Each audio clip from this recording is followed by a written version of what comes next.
Fauji, I'm studying 10th class. మేము ఈ video చూసినాం, చాలా మంచిగా అనిపించింది. ఈ నాప్కిన్స్ ఓన్లీ కాటన్ తోటే ఉన్నాయి. మేము బయట కొనుక్కునే ప్లాస్టిక్ కూడా ఉంటుంది, దానివల్ల చాలా ప్రమాదం, మనకి ఇన్ఫెక్షన్స్ అవుతాయి. అదే మనం బయట వాడేసినప్పుడు అదే కాల్చుతారు, అవే జంతువులు తింటాయి, దాని కూడా హానికరం. దాన్ని కాల్చడం వల్ల మనకు పొల్యూషన్ అవుతుంది.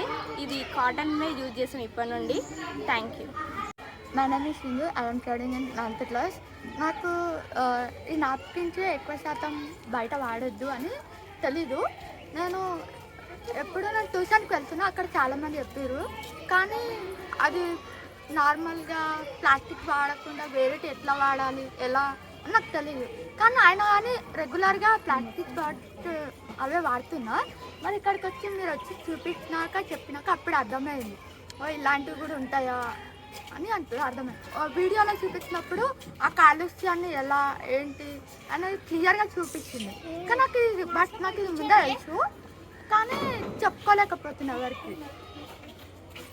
మీరు వచ్చి చూపించినాకనే నాకు తెలిసింది, ఇప్పుడు అందరికీ తెలిసింది. ఇంకా ఇప్పుడు మన స్కూల్లో కాకుండా ఇంకా బయట వాళ్ళకి కూడా తెలిస్తే బాగుంటుంది కదా అని నేను చెప్తున్నాను. Thank you.